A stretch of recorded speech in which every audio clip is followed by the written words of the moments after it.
where the presumption is you could do something bad, we have to stop you, rather than the presumption being liberty. The Founding Fathers insisted the default position, if there's any equivocation in the evidence and experience, is liberty, freedom. The default is not government power. And that's where we've turned the entire Republican enterprise on its head. All right, we've only got a minute left. I wanted to bring up the other point that when they passed the Patriot Act in October of 2001, they said it was only for foreign terrorists. But I read Section 802 and others. It basically said anything that endangers human life that's a violation of federal or state law. And looking at that, now I see the headlines where per state, prosecutors are using the Patriot Act at the state level in, quote, thousands of cases a year, including marijuana, marital violence. I mean, there's no doubt this is being used against us. Absolutely, it's being used against us. And again, this is at a time when even the Attorney General was saying, you know, even if we had the Patriot Act, we still would have had 9/11. So it's just power for the sake of power. There's no attempt to try to demonstrate any connection between these new government authorities and actual ability to stop crime. And that's what's so dangerous, because it's the presumption, if it's conceivable in 1,000 years that this authority might be useful, all right, then we'll do it. Even if the result is 5 million innocent people get harassed, detained, improperly scrutinized. It's guilty until proven innocent. It's Napoleonic law. Bruce Fein, I look forward to speaking to you again in the future. God bless you with the impeachment. Let me say bye to you during the break. Amazing info. Get behind this impeachment, folks. A very wealthy U.S. citizen is predicting that in 2011, we will witness the most important day in America in more than 50 years. He says it will change everything about our lives. The way you shop, travel, invest, educate your children, and even how you take care of your health and your own family. Now, this man has made some outrageous predictions over the years. The crazy part is, he's usually right. You see, he predicted the collapse of GM, Fannie Mae, Freddie Mac, and America's biggest mall owner, General Growth Properties. In fact, Barron's called his work a dire prophecy. Recently, he created a video, which you can watch online for free, detailing his biggest and most important prediction yet. And it's a real eye-opener. I can't stress this enough. You should at least watch this free video online today. He explains everything you need to know, including simple steps you can take to protect yourself. You can find the video at www.endofamerica3.com. That's endofamerica, the number 3.com. Watch the free video at www.endofamerica3.com. That's endofamerica3.com. Hi, folks. This is Alex Jones, and I want to tell you about the Silver Lungs generator. Now you can produce pure and endless colloidal silver and deliver the solution directly into the bloodstream by breathing the solution through the lungs. The respiratory system is the first line of defense for airborne pathogens and viruses. The Silver Lungs generator infuses the respiratory system with your self-produced nano-silver solutions and also delivers the silver nanoparticles instantly into the bloodstream. With continued legislation threatening the sale of nano-silver products, you can now produce pure and endless colloidal silver with the Silver Lungs generator. Very easy to follow, step-by-step instructions are provided, making production fast and simple. Go to www.silverlungs.com today and learn more about the breakthrough technology of the Silver Lungs generator. That's www.silverlungs.com. Hundreds of nations have fallen to tyranny in the last century alone. This is our last chance to not relive history. As they're finishing off this agenda, they'll be pulling the rug from underneath Americans at home. We have tremendous influence on our president and Congress, and they really are calling the shots. I think it's incumbent upon all of us as American citizens to pay attention. Fall of the Republic identifies the enemies of our nation, the criminal offshore cartel, hell-bent on destroying sovereignty, and on its ashes constructing world government. Tim Geithner, Bernanke, they're arsonists. They're asking for more matches. And the Congress is saying, who do we make the check out to? Today, seems like nobody does care. And right now in Washington, D.C., we have seen a fall of the Republic. Get your copy of Fall of the Republic on DVD at Infowars.com or watch it online right now in super high quality at prisonplanet.tv. Genesis Communications Radio Network proudly presents The Alex Jones Show, because there's a war on for your mind.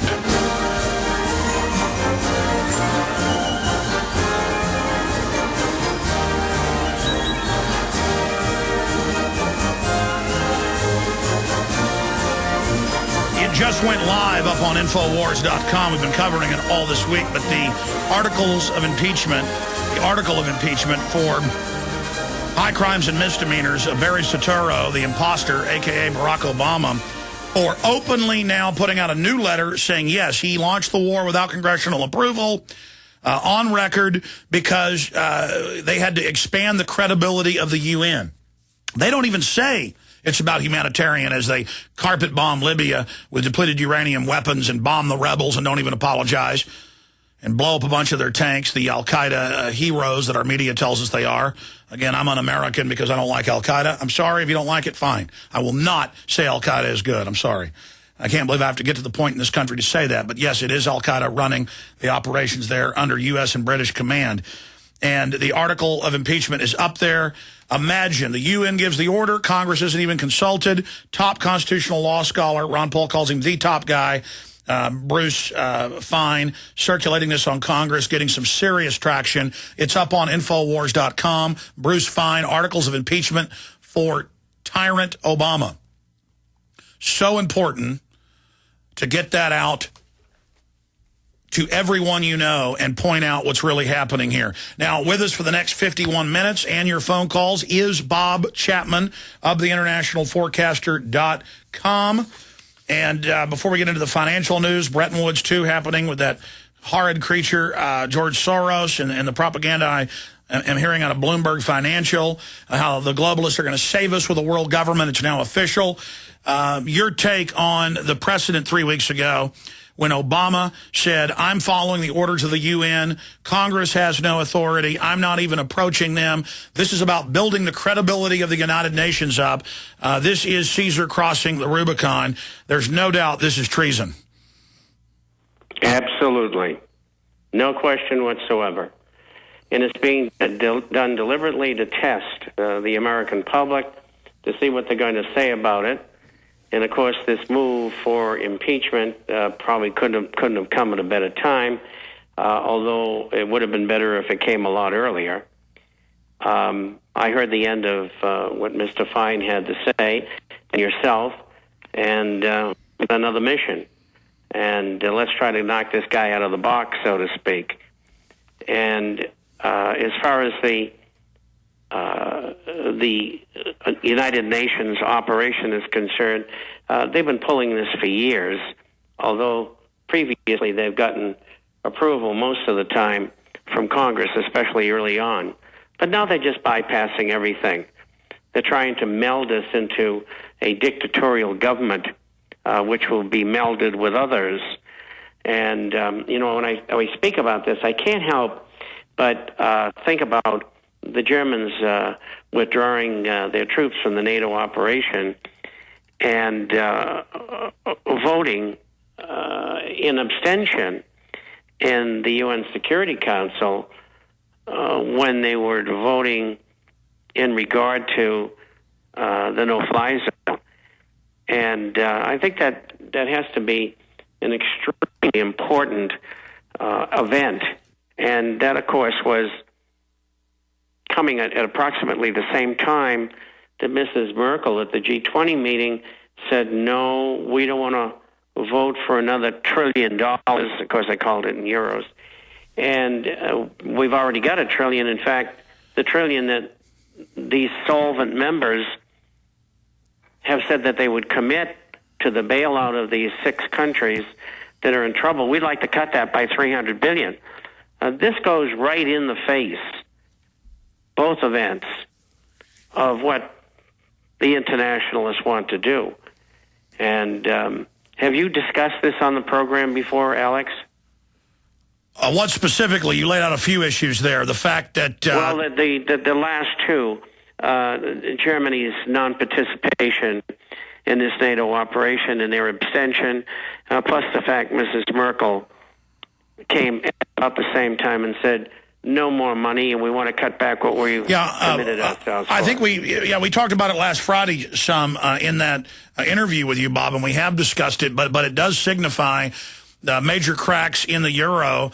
And now it's not just Bob Chapman saying that 4 or 5 years ago, predicting it would collapse. Now, all over the news, as I know you track as a news hound, they're saying the euro could collapse. You predicted at least a year before the 2008 engineered financial terrorism implosion of October, that the euro would go down, starting with Greece, Ireland, Portugal, then Spain, then England, and then you said after that, I'm not sure the order, it could be the U.S., then Germany last, and that you predicted even that Germany would start balking because it's the engine of Europe and basically bankrolling everything, and there's only so much the German workhorses can carry. I mean, sure, they love to work and they're smart, but there's only so much they or the Japanese can carry in this whole globalist system, both very hardworking, smart groups of people.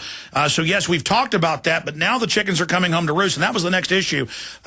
This morning, I normally tune into WOAI 590.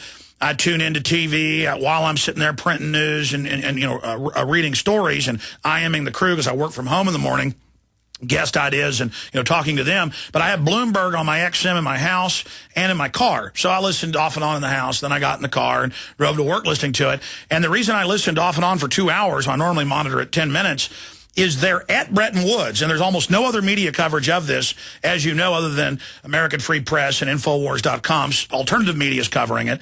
That it convened last night, officially off today.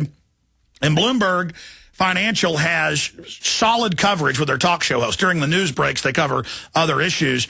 But they're parading central bank heads through. They're parading top economists through.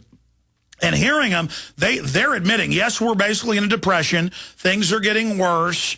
But we're going to save you with a new international banking order. We're going to run everything, when they're the people that engineered this. But they all sounded tremulous and shaking and were stuttering. I don't normally hear these people stuttering and bumbling. And they were set up outside, and some of them were complaining it was cold. But the point is they sounded like a bunch of slimeball rats listening to them.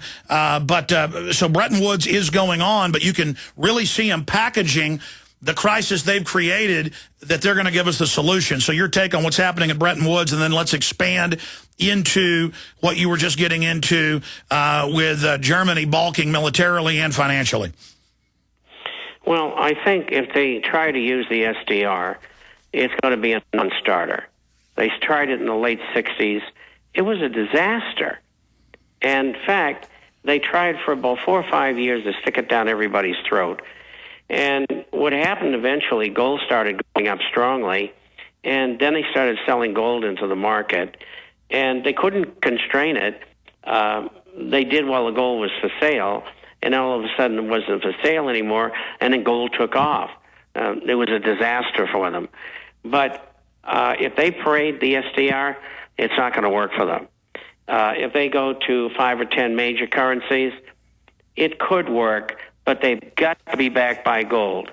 And anything that they do, if it's not backed by gold in relation to a international currency or a group of currencies in an index that represent a world reserve currency, it's just not going to work, and people are not going to accept it. And who are the first ones who are not going to accept it? China, Russia, Brazil, Iran, and there's many countries that don't want that. They've seen what's happened. And, even though the United States and Europe and England are in a terrible mess financially and economically, many of the other countries in the world are not in that position. I mean, just in our neighbors in Canada and Mexico, their economies are growing at about 4 to 4.5%. Unemployment's down. Their balance of trade is excellent. The currencies are gaining against the dollar. The Canadian dollar was 106 yesterday. The Mexican pesos just gained 4 pennies on the dollar. These are unheard of things. So if they're going to come up with a package that's going to work, it's got to be backed by gold, and it's got to be reasonable. So it'll be interesting to see what they come up with. And I don't have any idea what they are going to come up with, because there's been no intelligence whatsoever as to what the plan is. All I know is they're parading not only these dignitaries from other countries. It's a very big place, because I've been in there a couple of times before. I used to go to camp up in that area where I was a kid, so that was one of the important places to to be at any given time. But we're going to have to see what they come up with, and then it'll be easier to make a decision on whether the thing could work or not. All right, Bob, I've got a lot of questions for you when we come back from break. Then we're going to take calls. I want to get into gold and silver's meteoric rise that you, again, predicted months ago, and you've also predicted they'll try to drive it down again. What you see